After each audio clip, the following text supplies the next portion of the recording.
2,000 peso monthly savings sa Pag-ibig MP2. Sapat ba sa retirement mo?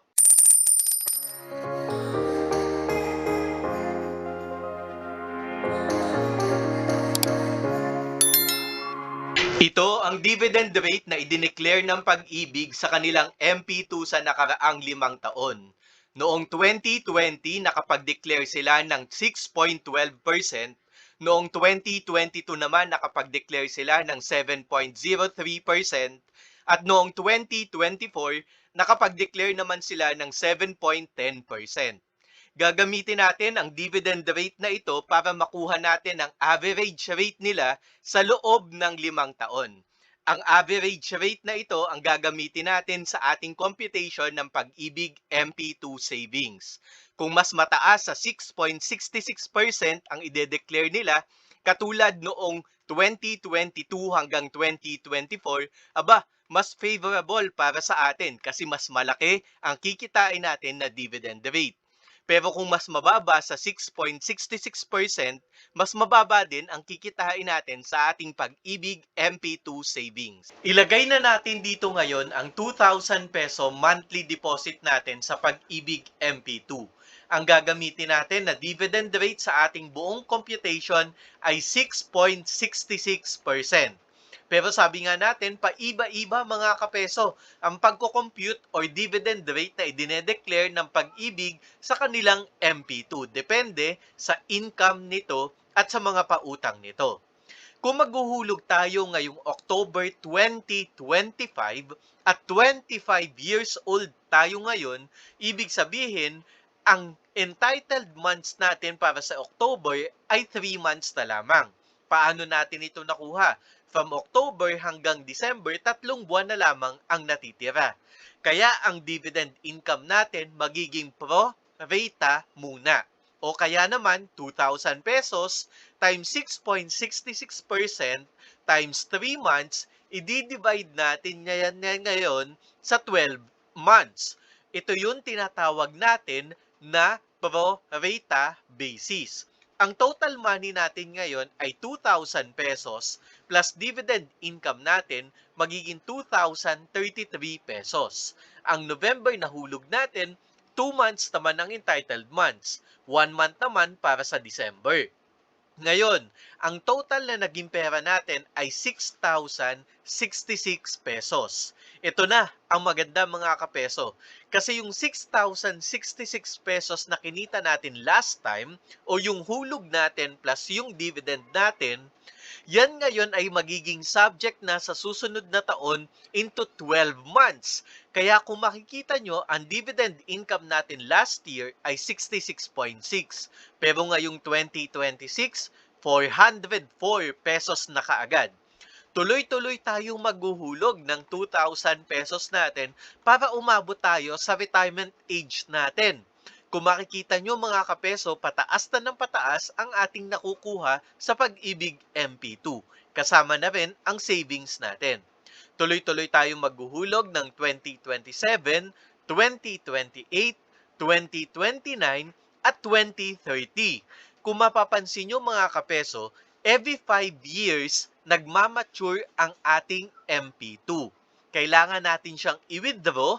Pagkatapos, i-redeposit na lamang natin siya para magtuloy-tuloy yung paghuhulog natin sa MP2 savings natin para sa retirement natin. Kasi nag-umpisa tayo at 25 years old at matatapos tayo sa right retirement age. Ngayong nag-deposit na tayo or nag-open na tayo ng panibagong account, tuloy-tuloy na naman tayo maghuhulog ng 2,000 pesos natin. Kung makikita nyo dito mga kapeso, tuloy-tuloy na naman tayo hanggang 2035. Withdraw ulit tayo, pagkatapos naman, redeposit na naman tayo mga kapeso. Tuloy-tuloy tayong maghuhulog ng 2,000 pesos hanggang mag-mature na naman siya. 15 years na tayo naghuhulog. Kung 25 years old ka nagsimula, ibig sabihin kapeso, 40 years old ka na nito ngayon. Withdraw mo, redeposit. Ganun ulit ang gagamitin natin pagdating natin ng 45 years old. Withdraw, redeposit. Tuloy-tuloy tayo maghuhulog ng 2,000 pesos. Pagdating naman ng 2050, 50 anyos na tayo nito mga kapeso. Withdraw ulit tayo. Pagkatapos, redeposit. Ganyan ulit pagdating natin ng 55 years old. At ito na nga mga kapeso, 60 years old na tayo by October 2060. Ito na yung retirement age natin. 60 years old tayo. Ang total na naipon nating pera, kasama na dyan yung monthly deposit natin at lahat ng income natin sa Pag-ibig MP2 ay 3,212,775. Sabihin natin mga kapeso, hanggang 75 years old natin ina-assume na hahatiin natin tong 3,212. Ibig sabihin yan ngayon mga kapeso, 75 less 60 years old, 15 years ang natitira para sa retirement natin. O kaya naman kung i-convert natin sa buwan, ang kahulugan niyan ay 15 times 12 months natin siya, 180 months. Ngayon, pwede natin siyang i-divide ng 3,212,000 divide 180.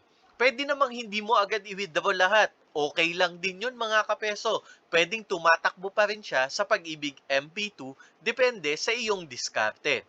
Ibig sabihin yan mga kapeso, magkakaroon ka ng 17,848 pesos on a monthly basis kung i-divide mo yan sa 180 months. Sabihin natin ngayon mga kapeso na 30 years old ka na. 2,000 pesos pa din ang gagamitin mo na deposit on a monthly basis.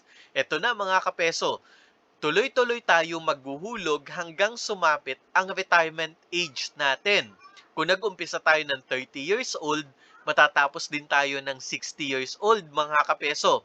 At ang total na naipon natin ay 2,224,487. Sabihin natin, 75 years old din ang up to what age na may receive natin yung retirement natin. Ibig sabihin, 75 minus 60 years old, for 15 years tatanggap tayo ng ating retirement fund. O kaya naman, kung i-convert nga ulit natin sa months, yan ay 180 months. I-divide na natin mga kapeso. Pwedeng hindi mo i-withdraw lahat para kumikita pa din yung iba mong retirement fund. 12,358 pesos mga kapeso ang iyong magiging retirement fund pagdating mo ng age 60 hanggang 75 years old. Sabihin naman natin ngayon mga kapeso na 40 years old ka na. Gusto mo pa rin na mag-ipon ng 2,000 pesos para sa iyong retirement fund. Pwedeng-pwede pa rin yan mga kapeso. Kung gagawin natin yan dito sa ating computation, ibig sabihin matatapos ang ating pag-iipon at may makukuha tayo na 989,907. 75 years old ulit tayo ang retirement fund natin. Ibig sabihin, i-divide natin sa 60 for 15 years ang total ng ating retirement fund. Kung idalagay naman natin sa months, 180 months din. Kaya ang pera mo mga kapeso, ang aabuti niyan para sa 180 months ay 5,499 pesos. Sabihin naman natin ngayon mga kapeso, 35 years old ka na. Gusto mo pa rin simulan ang 2,000 pesos on a monthly basis. Ganun pa rin mga kapeso. Ang gagawin natin, withdraw, redeposit, hanggang sa sumapit tayo sa 60 years old na retirement natin. 1,508,000 ang total na naipon mo. Nandyan na yung 2,000 on a monthly basis, kasama na rin yung naging tubo mo. 75 years old ang estimate natin na tatanggap ka niyan. Ibig sabihin, for 15 years o kaya naman ay 180 months din. I-divide natin mga kapeso yung 1,508 natin into 180 months. Ibig sabihin yan mga kapeso, tatanggap ka naman ng 8,380 pesos for 15 years. Ito na mga kapeso, tumataas pa rin naman ang dividend ng Pag-ibig MP2. Noong 2024 nga, naging 7.10%. I-assume natin mga kapeso. Assumption lang to mga kapeso hindi palaging 7.10% Yan yung disclosure natin. Kung dito, 17,848, what if mga kapeso, yung 6.66% natin naging 7.10%. Ano kaya ang mangyayari dun sa 17,800 pesos natin? I-check natin mga kapeso, gawa natin siya ng computation. Halimbawa lang naman at naging ganito ang dividend rate ng Pag-ibig. Yung 17,800 mo kanina, magiging 19,692. Kaya palagi nating ipagdasal na sana mataas palagi ang dividend rate ng ating Pag-ibig MP2 kasi biruin mo mga kapeso, halos 2,000 pesos ang madadagdag sa retirement fund mo pagdating mo ng 60. I-assume naman natin tong 30 years old. Kung ngayon 12,358, ano kaya ang mangyayari kung tong 6.66% ay magiging 7.10%? Again, mga kapeso, paiba-iba ang dividend rate ha, assumption lang to. Yung 12,300 mo kanina, naging 13,400 pesos. Kapag 35 years old ka naman, ano kaya ang mangyayari sa 8,380 mo mga kapeso? 8,380 pesos, kung papalitan natin yan at gagawin natin mga kapeso na 7.10%, subukan natin mga kapeso kung anong mangyayari dun sa 8,300 pesos natin. 7.10%, sana mas malaki no mga kapeso ang makuha natin. Yung 8,300 natin, naging 8,949 pesos mga kapeso. Eh kung sa 40 years old, ano kaya ang mangyayari sa 5,500 pesos natin mga kapeso? Subukan din natin yung gawan ng computation. 5,500 ang naging computation natin sa 6.66. Pero sa 7.10% mga kapeso, ang naging computation naman natin ay 5,784 pesos. Kung tutuusin mga kapeso, considering the inflation, maliit na siguro ang halagang ito pagdating natin ng retirement. Ngayon, ang katanungan sa atin mga kapeso, ano ang gagawin mo para mas malaki ang magiging withdrawable amount mo every month pagdating ng retirement age mo? Ano ang plano mo? Ano ang magiging strategy mo mga kapeso? I-share mo naman sa amin through the comment section below. Aabangan namin yan ha, kapeso.